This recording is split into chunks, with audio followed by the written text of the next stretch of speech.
YouTube, I've got something to admit to you. I've been playing way too much Pokemon, and I haven't been playing enough Slay the Spire. So honestly, this video is both 50% a simple video for me to put out, but also one that I've been genuinely wondering. So if you would do me a favor and click the link in the description or in the pin comment, whichever one, I don't know where it is. We have a form that is what this entire video is being based off of, so you can watch kind of what we're going through, and then you can fill it out. You can just fill it out yourself. But it's basically just like your thoughts on Slay the Spire 2 so far, based into a really small nutshell, a census, if you will, just to gauge people's vibes, because I know that there's been differing opinions about Slay the Spire 2 versus, Slay the Spire 1 especially. It's compared to a lot. People think that Slay the Spire 2 is a lot easier, which I agree with, but that doesn't necessarily mean that it's a bad thing. It's also an unfinished game, but like you can kind of see the direction that they're trying to go. So there's a lot of thoughts, and I wanted to put a place where we could kind of just put it all down. You're also just welcome to leave your general comments in the comments of this YouTube video and start discussions with your fellow YouTube chatter, but if you want to come over and have a more deliberate discussion on my stream, I don't know when I'll be able to look at the results of this. I definitely want to give it a day or two, but maybe Wednesday or Thursday of this week on my stream we'll be going over the results. So yeah, feel free to leave that stuff and now enjoy me and my stream actually having a pretty good discussion on some things that maybe we like, dislike, want to add, etc.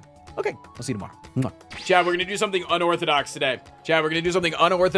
During stall. Brace yourselves, okay? We're going to talk about Slay the Spire. I'll admit it.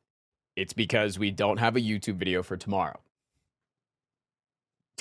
I've been playing too much Pokemon, man. And today I can't afford to do a long stream for one major reason. My tummy hurts. So, today, we are going to take a 137 days of Slay the Spire 2 census.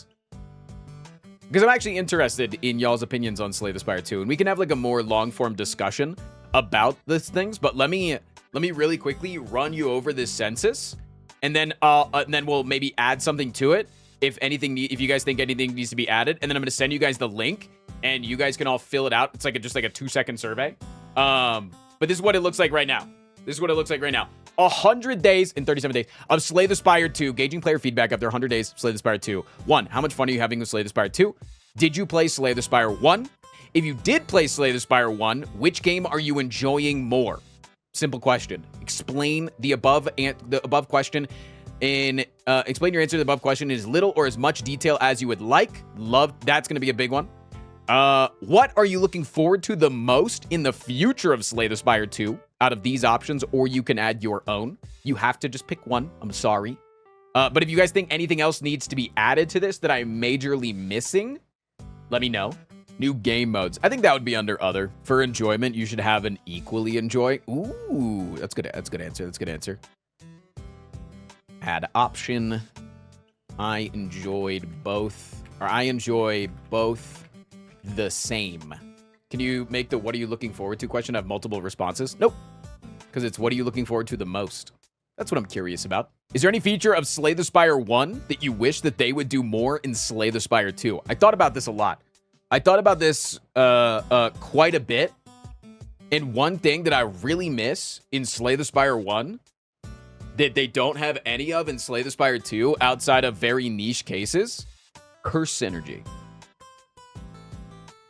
I want curse synergy back, man.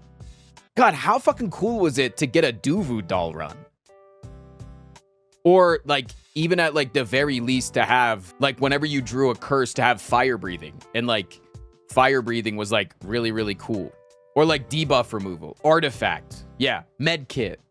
Fucking, yeah, something like that. I think that's, like, a really cool thing that I think a lot of people are still wanting. Obviously, I think that debuff removal in this game might be way too strong. So something like pellets might be way too powerful. But maybe like self-inflicted debuff removal, like a biased cognition or something like that. You know? Like maybe remove all debuffs that you added to yourself throughout the turn or something type deal. Just because like an artifact against the enemy would probably be too strong for a lot of fights. Yeah, like it just like owns the queen. Exactly. I feel like curses are less punishing in Slay the Spire 1. Yeah, it either felt like a curse was nothing or it was everything. Bok Choy Boy, thank you for the 45 months. I agree with you. Because it's like you got regret or normality and you'd fucking bash your face into the wall. But you got like any other curse, maybe a pain was pretty bad. But like you got any other curse and you were like, okay, that's kind of nothing. I'm probably just going to remove that immediately anyways. Versus now in Slay the Spire 2, there are like, I think there's a little bit more punishment for having like a mid-tier curse, like a debt. And then, are there any features that you are, we can keep talking about this, but as the last question, is there any feature in Slay the Spire 2 that you'd wish that they would do more of? I'm going to talk about this in a bit. Let's keep talking about the STS1 stuff though. Bad luck can genuinely cost you a run. Absolutely. Bad luck. I mean, you saw me get bad luck, bro. You saw me get bad luck. I think Guilty is a phenomenal new curse. Yeah. Blue Candle that let you play curses as well. Dude, I think you can even add Blue Candle back to this game, but not have it exhaust the curses. Wait, did Blue Candle exhaust the curses in the last game? I don't remember. It didn't, right? Did Blue Candle exhaust the curses? Yeah? I think you could have it so it doesn't even exhaust it. So, like, it's literally just you're not going to get the debuff. Like, I have a regret in my hand, I get to play it, and then I don't have to deal with regret or normality, something like that, you know? Unplayable cards could now be played. Ooh, just unplayable in general? Wait, a Medkit Blue Candle combo? Holy fuck, that would be so cool. No, I love this. What about a curse that ensures that the next... Wait, dude, no, not even a next. What about a curse that literally just says all question marks are fights? Oh my god, that would be such a fucking insane curse. Yeah, that would counter with... Or Wither's curses or statuses? They're statuses, yeah, because you can convert them. Yeah. Shattered Juzu. Oh my god, yeah. Juzu Fragment. Corrupted Juzu Fragment or something, yeah. How would that interact with Juzu Bracelet?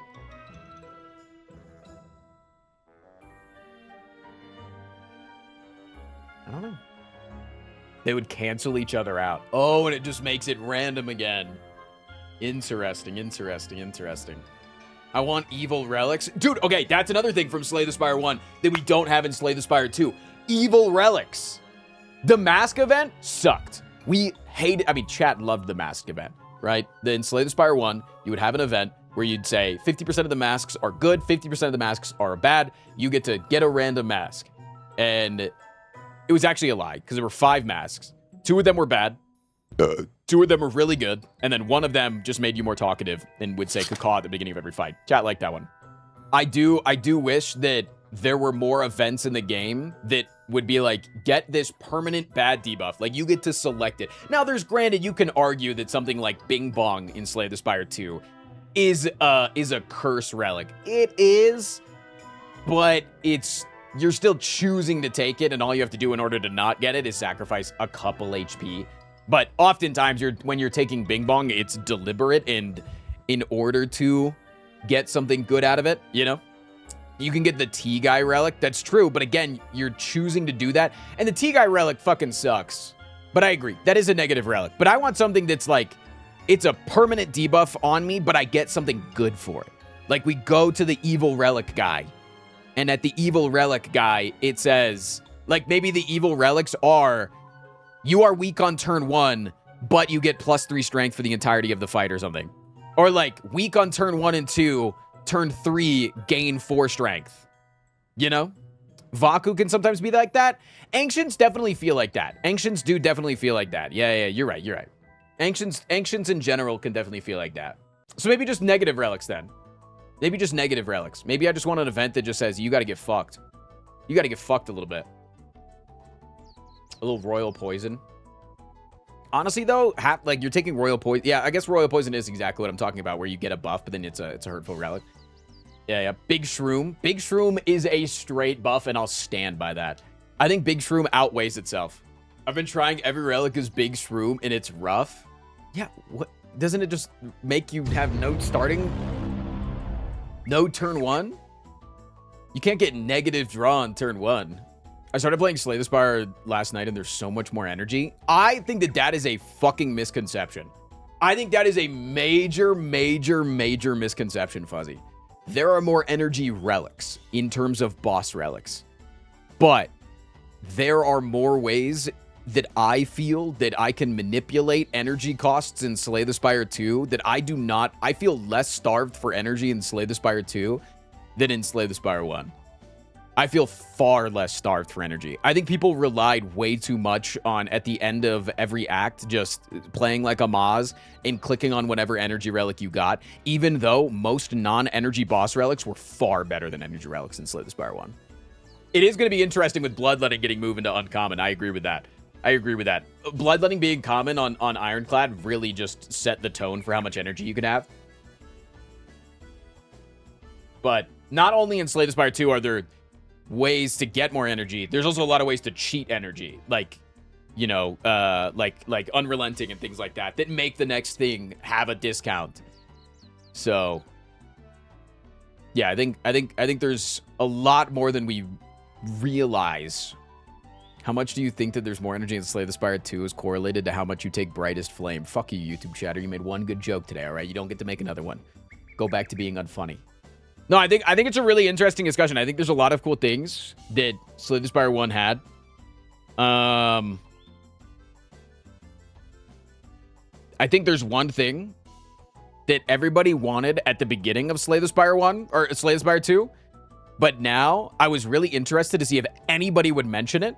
And we've been talking about what feature from Slay the Spire 1 they would want to bring back to Slay the Spire 2, and nobody has said it. So I think that's really interesting, and that's boss swaps. Nobody actually misses boss swaps because the new options in Slay the Spire 2 are just strictly fucking better. I said it. I didn't read it, so it doesn't count. But in Slay the Spire 1, at the beginning of every run, one of the options that you could do was swap your starting relic for a boss relic. And you would get a random boss relic. I think people just like the Slay the Spire 2 options, which I think is really cool. I think you, like, not only, you know, to recognize things that you wish would be added, but like things we don't necessarily miss as much from Slay the Spire 1. What are you gonna do with floor 1 clone? Pog out of your fucking mind, bro. Dude, a floor 1 Brightest Flame would actually be really detrimental for you. That'd be insane. Anyways, all right, let's move on to the final question. Is there any feature in Slay the Spire 2 that you'd like more of? And I think there's one thing that that immediately comes to my head, and it's I want more quests. I immediately want more quests.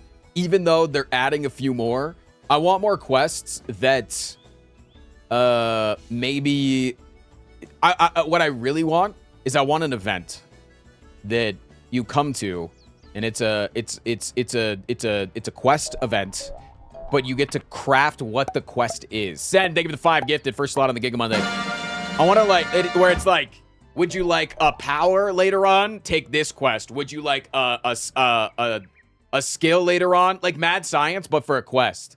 And it gives you a very powerful skill or a very powerful, you know, this or that. I just like the idea of the quests. More areas with more bosses. You want like dude, what about an event that swaps the act you're in? Oh! I don't even think that, like, I don't know what the point of that would be, but that'd be cool. Well, you know what the point of it would be is it'd be very much of a risk because you wouldn't know what boss you're going to fight. So you could have been preparing for Phantom, and then 3 floors before Phantom, you swap and you don't know what you're going to get. That's cool. That's sick. I want the knockout arena. You want to get knocked unconscious? I guess Lantern Key is kind of like an arena. I saw a YouTube short over the weekend, and it was a guy that was rating all the quest cards, and they put the Lantern Key at last. And it wasn't even because of the Lantern Key getting nerfed. They just said that it was never worth it. And I was like, damn, I think that's like the most, at least before the nerf, the most broken quest of all time, bro. Like, I thought that the Lantern Key was above all else the most takeable. It had to have been rage bait. Like, it actually felt like I was getting rage baited right there. With the change, yes. Before the change, yeah, I don't know. Like, it's just, I get it if you're like beginning of Act 2, it's harder to fight the strong enemy and also carrying the quest card. So like, you're less likely wanting to take it. But like, if I feel like I have any chance to get the quest off, that is a guaranteed yes, yes, yes. I missed the event that allowed you to leave a card for the next run. Mostly the idea that you can leave something for your future runs. I do agree with that. That's the kaleidoscope? No. They're not wanting cards from other characters. There was an event in Slay the Spire 1 where you would get to choose a card from your deck and you would get to put it in the wall. Now, granted, it wasn't available on Higher Ascension, but you could put a card on the wall, and then on a future run, it would just, you would walk in and it was just that card was left in the wall, and you could take it out if you put another card in. I want more pets. Pets are really cool. I do like the idea of pets just because it's flair. Flair is just cute. And I also like the idea that it's like somewhat curating your run because you can only have one pet at a time. So if you take a pet, you know that you can no longer see.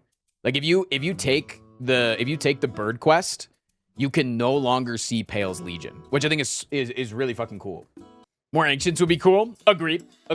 I do want some more variety, but also at the same time, I kind of want them to be curated towards maybe the act that I'm on. Does that make sense? So I know that if I'm currently in the underdogs, I have a 1 in 3 chance of what ancient I'm going to see, so that it doesn't like overly complicate the amount of stuff that I'm going to see next act. I think would be cool. And then you have like a little bit of stuff that you can prep for.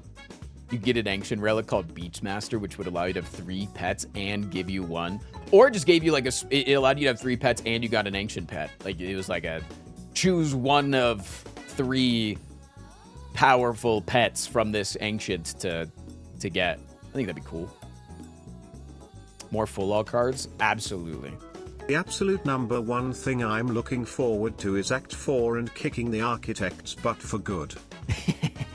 We know that that's coming.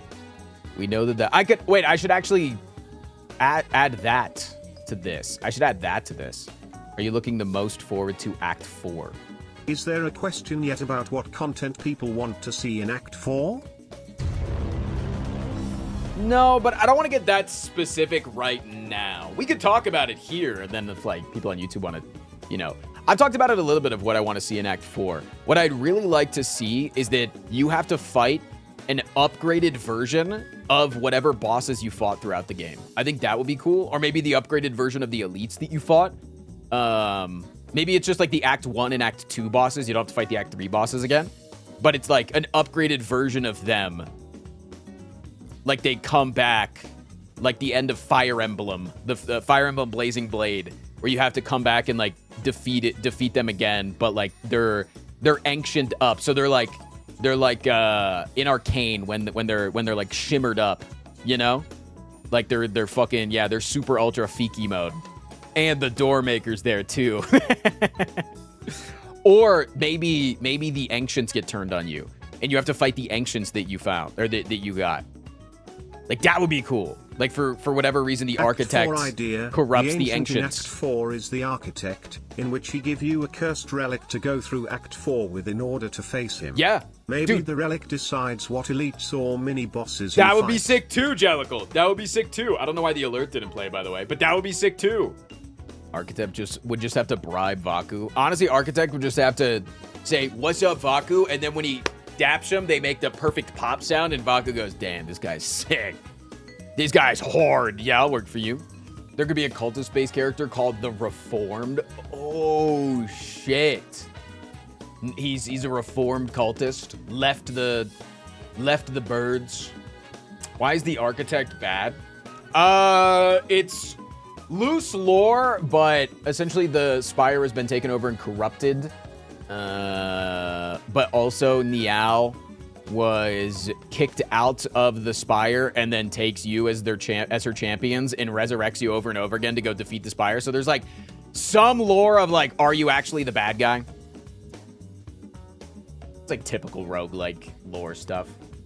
I want a way to manipulate what ancient you see in the next act. For example, if you visit more shops than campfires in Act 2, you likely get to see the big fairy lady. What about just an event that's like ultra rare to see, but it gives you an option? I think that would be sick. Just like an ultra rare event. Like you see it once per 50 runs, you know? Like one of those events that you kind of forget exists in the game. And then when you see it, it's like, would you like to see Vaku or tanks or Nonu? Yeah, I'll just add I'm gonna add open-ended place to add whatever else you want. That's just add whatever else you want. I want no nude. Next question. No, not always, man. Sometimes I do be wanting tanks. I'm very attack heavy. Dude, wait. What about an Act 3 event that says swap out your Act 2 Ancient bonus or Ancient Relic for a random, and then it inserts person. It just inserts person. Like, it's literally just a random, and it's just any Act 3 Ancients for a random Vaku god, or a random Vaku relic, or a random Tanks relic, or a random... Is Slay the Spire 2 actually a prequel? Because I went backwards and just played STS1 last night and noticed things like the head you chop off the statue elite as an elite fight. No, they said like it was like 1,000 years later or some shit like that, right? Half point, thank you for the 3 months. The head grew the statue, yeah. I want more ways to modify cards, more enchantments. I agree with that entirely. I do like more enchantments. And maybe even if there's like a limit to how many enchantments you get to see throughout the run, you know, like it would like hard cap and it would stop serving it to you, kind of similar to like the pets. I just want more variety, you know. I like the addition of adding things to my cards. Negative enchantments would be a cool trade-off as well. Ooh, a negative enchantment would be sick. I mean, there is like the corrupted one, but it's like positive and negative, right? But I agree. A negative enchantment, it's just negative, but you get like a relic that is cool. Like you get a relic that maybe like every time that you play an enchanted card, do blank to all enemies, but you have to enchant a card with like enchant a random card with your deck with blah blah blah or something. Or wait, dude, negative enchantment card, and it says enchant a random rare card in your deck. And it's an event that you can only get if you have a rare card in your deck. An event that gives a negative enchantment and a positive enchantment. I'm liking it. Pay 2x the health cost pay 2x the cost as health instead of energy. Ooh, that's like a Hearthstone mechanic, right? All right. Here's the link to the survey chat if you would like to go fill it out, because I'm very interested. And then maybe we'll make a little follow-up. He's an arsonist on a noble quest to escape the wrath of the IRS. He's got conflicting positions in the endless fight for queer folks, animal and tenants' rights. He uses his Tesla to flatten old ladies, and he's marrying someone so out of his league.